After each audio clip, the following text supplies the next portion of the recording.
Start किया हुआ था। इसका हमने topic number 1 structure of cell जो है वो हमने स्टार्ट किया हुआ है एनाटॉमी का। तो हम डिस्कस करेंगे स्ट्रक्चर ऑफ सेल में आज बेसिकली 3 मजीद ऑर्गेनेलिज कौन कौन से हैं, जो कि endoplasmic reticulum, Golgi bodies, lysosomes और माइक्रोट्यूब्यूल्स के बारे में डिस्कस करेंगे। और ज्यादा जो फोकस है हम देखेंगे आज के गोल्जी बॉडीज, गोल्जी अपरेटस और गोल्जी कॉम्प्लेक्स में क्या डिफरेंस होता है, ऑटोफेगोसोम्स क्या होते हैं, प्राइमरी लाइसोसोम्स क्या होते हैं और सेकेंडरी लाइसोसोम्स जो हैं वो क्या होते हैं। ये सारी चीजें जो हम आज के लेक्चर में कवर करेंगे। तो सबसे पहले जो है वो कुछ स्टूडेंट्स का जो थे वो क्वेश्चन था कि जो हम टॉपिक पढ़ रहे हैं इस टाइम, यानी जो ऑर्गेनेलिज के बारे में हम पढ़ रहे हैं, तो हमें कंफ्यूजन होती है कि कौन जो है वो सिंगल मेम्ब्रेन है, कौन सा ऑर्गेनेलिज है वो डबल मेम्ब्रेन है, कौन नॉन मेम्ब्रेनियस ऑर्गेनेलिज है। तो ये इतने ज्यादा ऑर्गेनेलिज हैं तो इनको याद करने में जो है वो थोड़ी डिफिकल्टी आ रही है। तो उसके लिए जो है वो एक टेबल यहाँ पे बनाया गया। आप टेबल भी जो है वो देख सकते हैं, मैंने एक टेबल बनाया आपकी आसानी के लिए। आप देख सकते हैं इसमें नॉन मेम्ब्रेनस जो है आप इस तरह से जो है याद कर सकते हैं एक टेबल ड्रॉ करके कि नॉन मेम्ब्रेनस ऑर्गेनेलिज जो है वो कौन कौन से हैं। सेंट्रियोल है, साइटोस्केलेटन है, राइबोसोम्स हैं।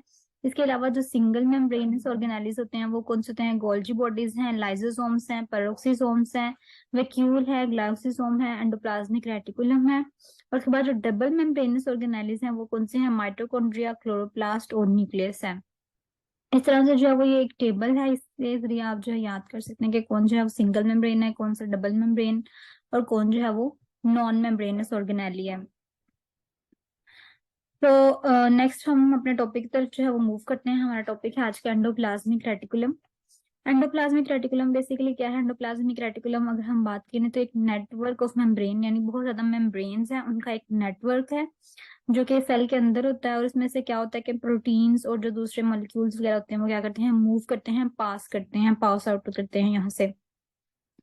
एंडोप्लाज्मिक रेटिकुलम की अगर मैं आपको डायग्राम दिखाऊं तो ये एंडोप्लाज्मिक रेटिकुलम का स्ट्रक्चर है। बेसिकली हमने स्ट्रक्चर को जो है वो फोकस करना है, तो इस तरह से ये स्ट्रक्चर है एंडोप्लाज्मिक रेटिकुलम का। इसमें आप देख रहे हैं कि ये इस साइड पे जो है ये रफ एंडोप्लाज्मिक रेटिकुलम है और इस साइड पे जो है वो स्मूथ एंडोप्लाज्मिक रेटिकुलम है। अब रफ और स्मूथ में क्या डिफरेंस है कि जो रफ एंडोप्लाज्मिक रेटिकुलम है वो उसके ऊपर राइबोसोम्स है, ये आपको नजर आ रहे हैं, ठीक है। और जो स्मूथ है वो उसके ऊपर राइबोसोम्स नहीं है। और इसके अलावा यहाँ पे सिस्टर्नल स्पेस है, सिस्टर्नी है, आपको नजर आ रही है, और ये न्यूक्लियस के जो है वो साथ होता है। इसका स्ट्रक्चर जो है वो अच्छे से इलेबोरेट हम नेक्स्ट कर लेते हैं मजीद। एंडोप्लाज्मिक रेटिकुलम के डायग्राम आपने ऊपर देखी है, इसमें 2 तरह के आपको पार्ट्स जो है वो एंडोप्लाज्मिक रेटिकुलम के नजर आए हैं। एक है रफ एंडोप्लाज्मिक रेटिकुलम और एक है स्मूथ एंडोप्लाज्मिक रेटिकुलम। अब रफ एंडोप्लाज्मिक रेटिकुलम का हमने पढ़ लिया कि उसके ऊपर जो है वो राइबोसोम्स होते हैं जो कि उसके अंदर इम्बेडेड होते हैं, ठीक है। राइबोसोम्स की वजह से जो है उसकी बेसिकली रफ अपीयरेंस जो है वो आ रही होती है। और जो स्मूथ एंडोप्लाज्मिक रेटिकुलम है वो स्मूथ क्यों है, क्योंकि उसके ऊपर कोई भी राइबोसोम्स नहीं होते, इस तरह से उसका स्ट्रक्चर जो होता है वो क्या होता है, स्मूथ होता है। एंडोप्लाज्मिक रेटिकुलम जो है वो पाए जाते हैं तकरीबन हर यूकेरियोटिक सेल में, सिवाय स्पर्म सेल और रेड ब्लड सेल में एंडोप्लाज्मिक रेटिकुलम नहीं होते। आपको एमसीक्यू में भी आ सकता है कि स्पर्म सेल्स कौन से सेल्स हैं जिनके अंदर एंडोप्लाज्मिक रेटिकुलम नहीं होता। तो स्पर्म सेल्स में एंडोप्लाज्मिक रेटिकुलम नहीं होता और रेड ब्लड सेल्स में भी एंडोप्लाज्मिक रेटिकुलम नहीं होता। अब क्वेश्चन अराइज होता है कि क्यों नहीं होता ना।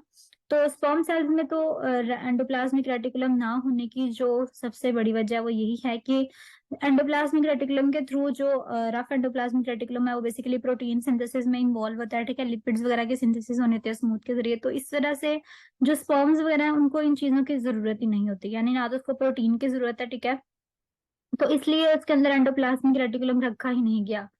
स्पर्म्स वगैरह के अंदर जो है वो एंडोप्लाज्मिक रेटिकुलम का रखा ही नहीं गया, क्योंकि एंडोप्लाज्मिक रेटिकुलम ने प्रोटीन बनानी थी और प्रोटीन की उसको जरूरत नहीं है।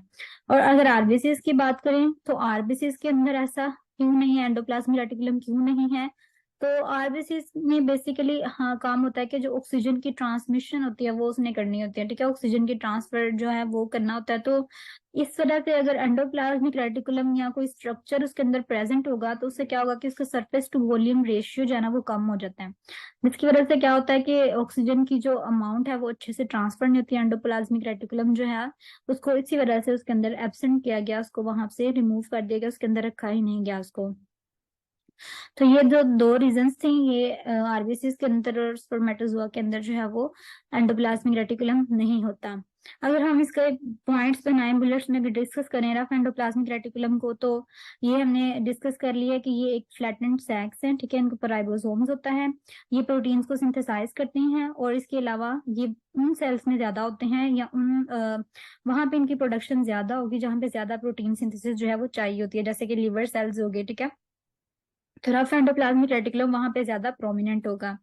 और इसी तरह से अगर हम स्मूथ के पॉइंट डिस्कस कर लें, तो स्मूथ एंडोप्लाज्मिक रेटिकुलम का क्या है कि स्मूथ एंडोप्लाज्मिक रेटिकुलम के ऊपर राइबोसोम्स नहीं होते, इसकी ट्यूबुलर फॉर्म होती है, और इसके अलावा ये फॉस्फोलिपिड्स की प्रोडक्शन में जो है वो पार्टिसिपेशन करते हैं, ठीक है। इंपॉर्टेंट होते हैं फॉस्फोलिपिड्स की प्रोडक्शन में।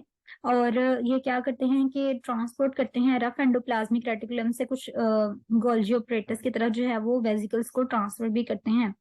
ये कैसे ट्रांसफर करते हैं, इसका मैकेनिज्म जो है वो हम आगे डिटेल से पढ़ते हैं। हम गोल्जी बॉडीज को नेक्स्ट जो है वो एंडोप्लाज्मिक रेटिकुलम से रिलेटेड जो स्ट्रक्चर था उसका इम्पोर्टेंट, वो आपके कंटेंट के अकॉर्डिंग जो था ना वो उतना ही इम्पोर्टेंट है, यानी और भी चीजें हैं इसके अंदर, लेकिन ये कि जो कंटेंट के यूएचएस के कंटेंट के अकॉर्डिंग इम्पोर्टेंट है वो उतनी ही चीजें हैं। गोल्जी बॉडीज की हम बात कर लेते हैं। तो गोल्जी अपरेटस क्या होता है? बेसिकली गोल्जी अपरेटस का नाम पहले देखते हैं कि ये कहाँ से आया। गोल्जी अपरेटस का नाम जो है वो एक साइंटिस्ट था जिसने इसको डिस्कवर किया था, जिसका नाम था कैमिलो गोल्जी। उसके नाम की वजह से जो है, उसने चूंकि इसको डिस्कवर किया तो उसकी वजह से इसका नाम जो था वो गोल्जी कॉम्प्लेक्स या गोल्जी बॉडी जो है वो रख दिया गया, ठीक है। आप ये देख सकते हैं गोल्जी बॉडी की जो एक डायग्राम है।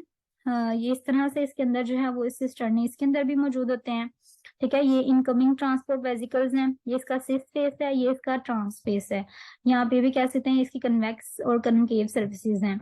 ये इसका ल्यूमेन है अंदर, और यहाँ पे ये सिक्रेटरी वेसिकल्स हैं, ठीक है। इस तरह से आप करके डायग्राम जो है वो ड्रॉ कर सकते हैं इसकी। और ये गोल्जी बॉडीज जो है वो तकरीबन हर यूकेरियोटिक सेल के अंदर पाए जाते हैं, ठीक है, प्लांट्स में या एनिमल्स में। ये मेम्ब्रेन बाउंडेड ऑर्गेनेलिज हैं। आप ऊपर वो टेबल के साथ मैच कर सकते हैं कि ये मेम्ब्रेन बाउंडेड ऑर्गेनेलिज हैं, ठीक है। अच्छा जी, जो गोल्जी बॉडी की आउटर सरफेस होती है ना वो कन्वेक्स होती है, ठीक है। इसको हम फॉर्मिंग फेस कहते हैं। मैं आपको दिखा देती हूँ, ये जो आउटर सरफेस है इसकी, ये क्या है? फॉर्मिंग फेस है, ठीक है। आउटर सरफेस फॉर्मिंग फेस होता है और ये कन्वेक्स होती है। और जो इनर फेस की अगर हम बात करें, तो इनर फेस जो है उसका कनकेव होता है, उसको हम कहते हैं मैच्योरेशन फेस। आउटर फेस जो था वो कन्वेक्स था, उसको हम कहते हैं फॉर्मिंग फेस। और जो गोल्जी बॉडी का इनर फेस होता है वो कनकेव होता है, उसको हम कहते हैं मैच्योरेशन फेस, ठीक है। तो उसके बाद आपने जो डायग्राम देखी उसके अंदर आपको सिस्टर्नी भी नजर आए होंगे। तो गोल्जी बॉडी के अंदर 5 to 8 कप शेप जो है वो कंपार्टमेंट्स होते हैं, उनको हम कहते हैं सिस्टर्नी। अगर हम इसकी ये डायग्राम देखें तो ये देखें, यहाँ पे ये एक सिस्टर्नी है, ये दूसरा सिस्टर्नी है, ठीक है।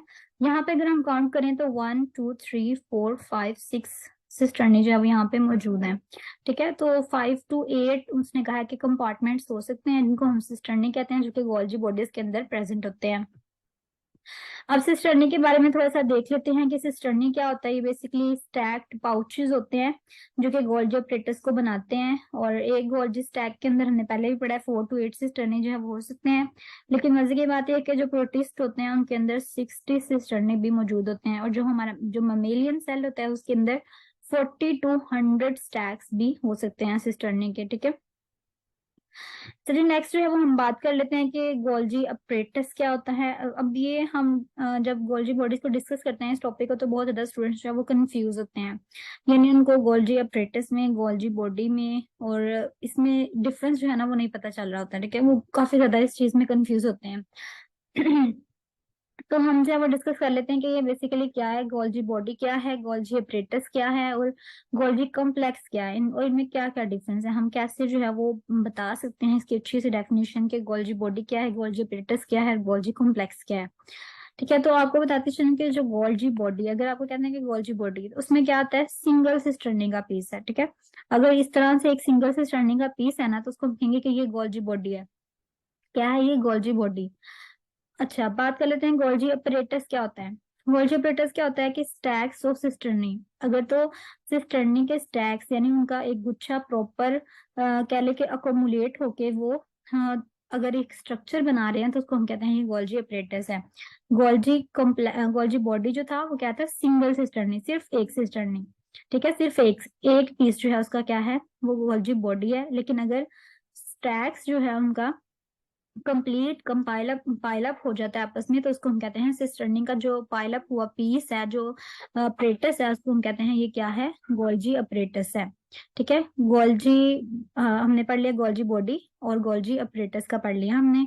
उसके बाद आपके पास आ जाता है गोल्जी कॉम्प्लेक्स क्या होता है। अब गोल्जी कॉम्प्लेक्स में क्या होता है कि जो गोल्जी अपरेटस है उसके साथ जो वेजिकल्स होते हैं, जब हम उनको मिला देते हैं तो हम कहते हैं ये हमारा कंप्लीट गोल्जी कॉम्प्लेक्स बन गया। ठीक है, सिंगल सिस्टर्नी का पीस था तो वो गोल्जी बॉडी था। अगर stacks of cisternae compile up हो गए हैं तो उनको हम कहते हैं ये गोल्जी अपरेटस हो गया। और अगर गोल्जी अपरेटस यानी जो स्टैक्स हैं उनके साथ अगर वेजिकल्स भी इन्वॉल्व हो गए हैं तो हम कहते हैं ये अब हमारा गोल्जी कॉम्प्लेक्स बन गया। ये कंप्लीट गोल्जी कॉम्प्लेक्स है, ये हमारा कंप्लीट स्ट्रक्चर है। आई होप सो आपको इस कॉन्सेप्ट की जो है वो अच्छे से समझ आ गई होगी कि गोल्जी बॉडी क्या है, गोल्जी अपरेटस क्या है और गोल्जी कॉम्प्लेक्स क्या है। ठीक है, ठीक है जी। ये एक एमसीक्यू आपका आ सकता है कि post office of the cell हम किसे कहते हैं। तो post office of the cell जो होता है वो गोल्जी बॉडी होती है, गोल्जी कॉम्प्लेक्स को हम जो है वो post office of the cell जो है वो कहते हैं, क्योंकि यहाँ पे बहुत ज्यादा काम जो है वो बाद में होते हैं। वो जो मैकेनिज्म्स यहाँ पे होते हैं वो हम नेक्स्ट जो है वो डिस्कस करेंगे। लेकिन आपने याद रखना है, अगर आपका एमसीक्यू आता है कि post office of the cell कौन सा है, तो वो गोल्जी बॉडी होता है। लाइसोसोम को हम डिस्कस कर लेते हैं। लाइसोसोम्स क्या होते हैं। लाइसोसोम्स को हम माइक्रो बॉडीज भी कहते हैं। ठीक है, क्योंकि स्मॉल स्ट्रक्चर्स होते हैं तो इसलिए इनका दूसरा नाम जो है वो माइक्रो बॉडीज भी है। और ये बेसिकली डी ड्यूवी ने 1949 में जो था इसको डिस्कवर किया था लाइसोसोम्स को। लाइसोसोम का जो वर्ड है, अगर हम उसको देखें तो लाइसो और जोम, ये दो वर्ड्स का जो है ना इसका मिक्सचर है। इन दो वर्ड से मिलके लाइसोसोम का वर्ड जो है वो बना है। लाइजो का मतलब क्या होता है, स्प्लिटिंग, और सोमा का मतलब सोमा से निकला है और इसका मतलब क्या होता है, body, splitting body. Basically lysosome का अगर मैं आपको वैसे तो हम ये फिजियोलॉजी के अंदर डिस्कस करेंगे, लेकिन लाइसोसोम अगर देखा जाए तो इनके अंदर इस तरह के एंजाइम्स होते हैं जो डाइजेशन में रोल प्ले करते हैं। ठीक है, डाइजेशन का प्रोसेस जो है ना वो कर रहे होते हैं, हर चीज को तोड़ फोड़ के उसको जो है वो डाइजेस्ट करना है, उसको सिंपल प्रोडक्ट्स में जो है वो चेंज करना है। तो लाइसोसोम का चूंकि डाइजेशन का फंक्शन होता है, इसलिए स्प्लिटिंग बॉडी जो है इसका नाम, इसकी बेस पे इसका नाम जो है वो लाइसोसोम रखा गया। अच्छा जी, लाइसोसोम की डेफिनेशन हम देख लेते हैं। लाइसोसोम्स क्या होते हैं, ये स्फेयर शेप्ड सैक्स होते हैं जिनके अंदर हाइड्रोलिटिक एंजाइम्स होते हैं, यानी जो तोड़ फोड़ करने वाले एंजाइम्स होते हैं ना वो इसके अंदर प्रेजेंट होते हैं। और उनके अंदर क्या कैपेबिलिटी होती है कि वो ब्रेक डाउन कर सकते हैं हमारे जो बायोमॉलिक्यूल्स हैं, उनको क्या कर सकते हैं, ब्रेक डाउन कर सकते हैं। जो मॉलिक्यूल्स हम इंजेस्ट करेंगे उनको ये ब्रेक डाउन करेंगे, उसको जो है वो स्मॉल पार्टिकल्स में कन्वर्ट कर देंगे। और ये काम कौन करता है, लाइसोसोम के अंदर हाइड्रोलिटिक एंजाइम्स होते हैं और वो सारा कुछ एक सैक के अंदर है, उस सैक को हम क्या कहते हैं, लाइसोसोम कहते हैं। ये आप इसके डायग्राम देख सकते हैं, लाइसोसोम है ये। ठीक है, इसके अंदर ये एंजाइम का कॉम्प्लेक्स है, सिंगल वॉल मेम्ब्रेन से कवर होते हैं ये। और ये एंजाइम्स जो होते हैं वो क्या करते हैं, हाइड्रोलिटिक एक्टिविटी जो है वो परफॉर्म करते हैं, डाइजेशन का फंक्शन जो है वो परफॉर्म करते हैं, तोड़ फोड़ का ब्रेक डाउन का फंक्शन जो है वो ये एंजाइम्स करते हैं बेसिकली। ठीक है, लाइसोसोम्स की अगर हम एक सिंपल से डेफिनेशन देख लें तो ब्रेक डाउन सेलुलर वेस्ट, यानी जो सेल का वेस्ट प्रोडक्ट होता है उसको भी ये क्या कर देते हैं, तोड़ फोड़ उसकी कर देते हैं, उसको ब्रेक डाउन कर देते हैं। और जो डेब्रिज होता है, जो वेस्ट मटेरियल होता है, उसको ये इंगल्फ भी कर लेते हैं। तो ये लाइसोसोम्स जो है इसके अंदर ल्यूमेन होता है, ल्यूमेन के अंदर हाइड्रोलिटिक एंजाइम होते हैं। ल्यूमेन यानी वो फ्लूइड जिसके अंदर एक एरिया है, ठीक है, उसके अंदर हाइड्रोलिटिक एंजाइम्स होते हैं और वो हाइड्रोलिटिक एंजाइम्स बाद में ब्रेक डाउन का काम करते हैं। लाइसोसोमल एंजाइम्स जो है वो कहाँ पे बनते हैं, तो कहते हैं कि 50 जो डिफरेंट एंजाइम्स होते हैं लाइसोसोम्स के अंदर वो रफ एंडोप्लाज्मिक रेटिकुलम के अंदर जो है वो बनते हैं। ठीक है, और जब ये रफ एंडोप्लाज्मिक के अंदर बन जाते हैं तो वहां से जो है वो फिर इनको गोल्जी अपरेटस में लाया जाता है और गोल्जी अपरेटस से जो है ना नेक्स्ट इनको ट्रांसफर किया जाता है। ये क्या प्रोसीजर होता है, यहाँ पे एक हम जो है उसको डिटेल से भी डिस्कस करते हैं। इसमें आपको ये भी पता चल जाएगा कि प्राइमरी लाइसोसोम्स, सेकेंडरी लाइसोसोम्स और ऑटोफेगोसोम क्या होता है।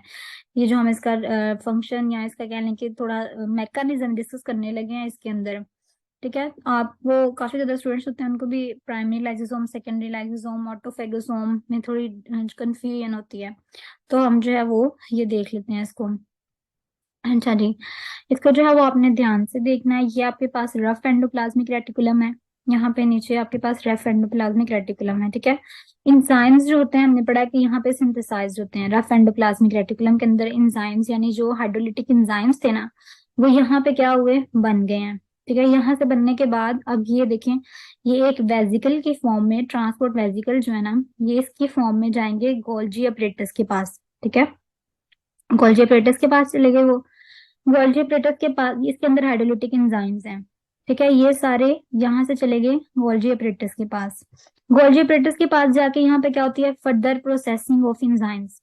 यहाँ पे इनकी फर्दर प्रोसेसिंग होती है और गोल्जी अपरेटस से ये एक वैक्यूल की फॉर्म में एक यहाँ से ड्राइव होगा, यहाँ से जो है वो निकलेगा, उसको हम कहते हैं गोल्जी वेजिकल, ठीक है। यानी गोल्जी का वेजिकल निकला है ना यहाँ से जो है वो इसकी शेप इस तरह से ये जो है वो इनवर्ट टर्न होगा और यहाँ से जो है एक वेजिकल निकलेगा, उसको हम कहते हैं गोल्जी वेजिकल। और गोल्जी वेजिकल का ही दूसरा नाम होता है प्राइमरी लाइसोसोम, ठीक है। ये आपको समझ लग गया प्रोसेस के कैसे हुआ कि रफ एंडोप्लाज्मिक रेटिकुलम से पहले ट्रांसपोर्ट वेजिकल निकला, यहाँ से इसकी जो मेम्ब्रेन थी ना, यहाँ से वेजिकल निकला, इसके अंदर जो थे वो हाइड्रोलिटिक एंजाइम्स थे।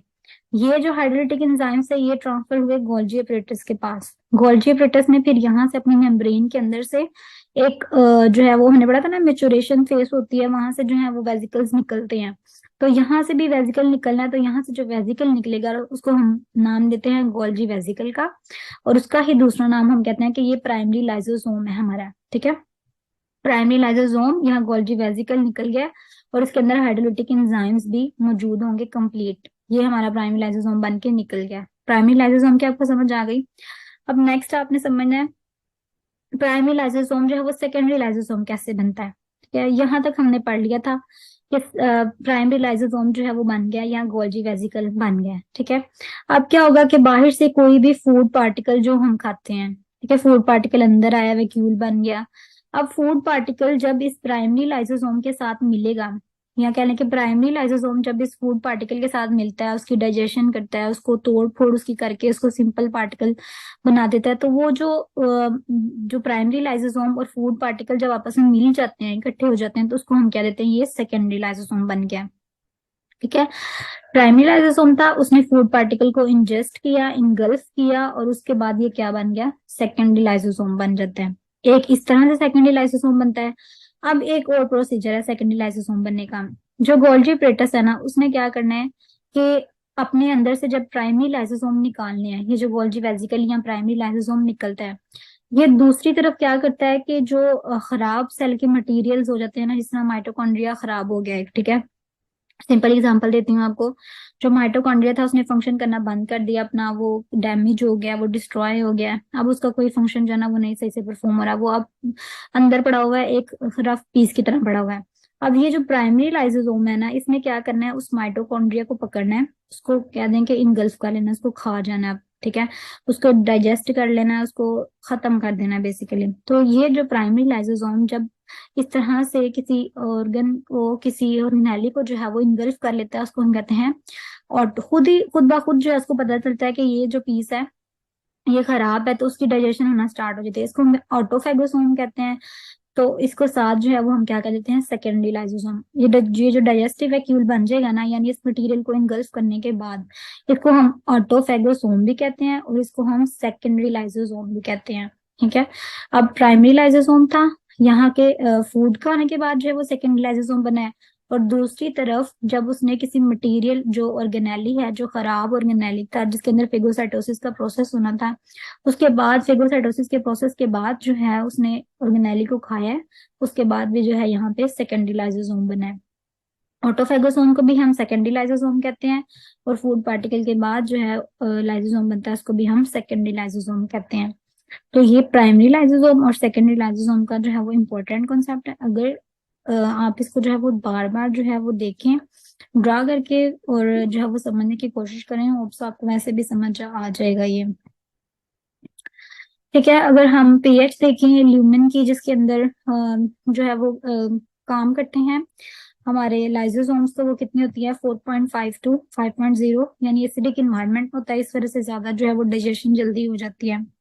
इसके अलावा जो है वो लाइजोसोम्स दूसरे प्रोसेसेस में भी इन्वॉल्व होते हैं, यानी डिस्चार्ज मटेरियल के, जैसे कि हमने पहले पढ़ा कि वो मटेरियल को जो है वो डिस्चार्ज वगैरह करने के प्रोसेस में भी इन्वॉल्व होते हैं, एनर्जी मेटाबॉलिज्म में, सेल सिग्नलिंग में और restoration of the plasma membrane में जो है वो इन्वॉल्व होते हैं।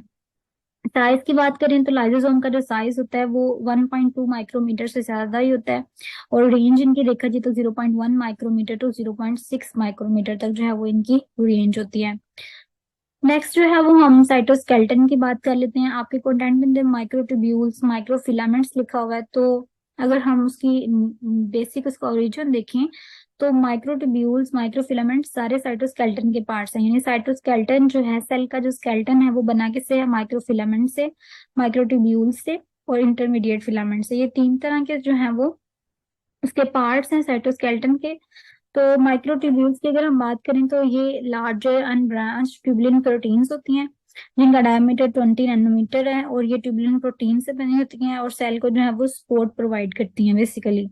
इसमें जो ज्यादा रोल इनका होता है वो किसमें होता है कि स्पिंडल स्ट्रक्चर जो बनता है माइटोसिस के दौरान, उसमें जो है वो माइक्रोट्यूब्यूल्स अपना रोल जो है वो प्ले करती हैं। सेंट्रियोल्स भी जो है वो माइक्रोट्यूब्यूल्स के बने होते हैं, यानी आपने पढ़ा था कि ट्रिपलेट्स ऑफ माइक्रोट्यूब्यूल्स जो है वो मिलके सेंट्रियोल्स बनाते हैं। ठीक है। माइक्रोट्यूब्यूल्स जो है उसके एक सेंट्रियोल जो अगर हम बात करें ना उसकी, तो उसके अंदर 9 ट्रिपलेट्स ऑफ माइक्रोट्यूब्यूल्स जो है ना वो प्रेजेंट होते हैं। ठीक है, 9 ट्रिपलेट्स ऑफ माइक्रोट्यूब्यूल्स, जिसके अंदर यानी 9 जो है वो उसके पीस होंगे और हर पीस के अंदर 3 3 माइक्रोट्यूब्यूल्स जो है वो प्रेजेंट होंगे। अगर आप टोटल देखें तो 9 × 3 = 27 माइक्रोट्यूब्यूल्स जो है वो एक सेंट्रियोल के अंदर प्रेजेंट होती हैं। ठीक है, तो माइक्रोट्यूब्यूल्स का रोल उसमें भी है कि वो सेंट्रियोल जो है उसको भी बनाती हैं। माइक्रोफिलामेंट्स की बात कर लें तो माइक्रोफिलामेंट्स जो है वो स्मॉलेस्ट फाइबर्स हैं। ठीक है, ये भी सपोर्ट प्रोवाइड करते हैं, मेनली सेल की शेप को जो है वो मेंटेन रखते हैं। इनका डायमीटर देखा जाए तो 7 नैनोमीटर है, और इसके अलावा ये एक्टिन प्रोटीन जो होती है, कॉन्ट्रेक्टाइल प्रोटीन है बेसिकली। एक्टिन और आपने पढ़ी होगी मायोसिन। ठीक है, तो मसल्स की कॉन्ट्रैक्शन में जो है वो इन्वॉल्व होती हैं। तो ये एक्टिन प्रोटीन से जो है वो मिलके माइक्रोफिलामेंट्स बने होते हैं। कुछ सेल एक्सटेंशंस का भी जिक्र किया हुआ है लास्ट पे, तो बस आपने देख लेना। सेल एक्सटेंशंस जो है वो बेसिकली प्लाज्मा मेम्ब्रेन से प्रोजेक्ट करती हैं। इनके अंदर कौन कौन से कंपोनेंट्स इन्वॉल्व होते हैं, माइक्रोविलाई होते हैं। ठीक है, माइक्रोविलाई क्या होती हैं कि टीनी प्रोजेक्शंस हैं, इनके अंदर भी माइक्रोफिलामेंट्स जो है वो मौजूद होते हैं। ये स्मॉल इंटेस्टाइन की लाइनिंग जो होती है ना वहाँ पे ज्यादातर प्रेजेंट होते हैं। और माइक्रोविलाई जो है वो क्या करती हैं कि अब्जॉर्प्शन जो है ना वो ज्यादा करती हैं, न्यूट्रिएंट्स की जो अब्जॉर्प्शन होती है ना उसको उसमें हेल्प आउट करती हैं। फ्लैजला की बात करें तो ये भी माइक्रोट्यूब्यूल की जो है वो एक फॉर्म है। ठीक है, माइक्रोट्यूब्यूल के अंदर होता है, ये single long whip like projection है, और इसके अंदर क्या होता है, माइक्रोट्यूब्यूल होता है। फ्लैजला को आप देख सकते हैं। इसके अलावा सीलिया जो होते हैं वो भी हेयर लाइक प्रोजेक्शंस होते हैं, इनके अंदर भी माइक्रोट्यूब्यूल्स प्रेजेंट होती हैं, और वो भी मूवमेंट जो है वो करते हैं। ठीक है, रेस्पिरेटरी ट्रैक में अगर आप देखें तो जो म्यूकस होता है उसको अपवर्ड डाउनवर्ड डायरेक्शन में करने के लिए जो है वो सीलिया इन्वॉल्व होते हैं। तो आज का टॉपिक जो था वो इतना ही था। हमारा जो स्ट्रक्चर ऑफ सेल है ये बेसिकली हमने कंप्लीट कर लिया है। अब नेक्स्ट जो है वो हम माइटोसिस और मियोसिस का जो है वो प्रोसेस होता है वो पढ़ेंगे, और उसके बाद लास्ट टॉपिक जो होगा वो टिश्यूज का जो स्ट्रक्चर है वो पढ़ के तो हमारा यूनिट जो है वो ये कंप्लीट हो जाएगा। होप सो आपको लेक्चर अच्छा लगा होगा। अगर आपको अच्छा लगे तो आप अपने तो कमेंट सेक्शन में आप हमें बता सकते हैं। इस वीडियो को लाइक करें, शेयर करें, सब्सक्राइब करें। Thank you so much.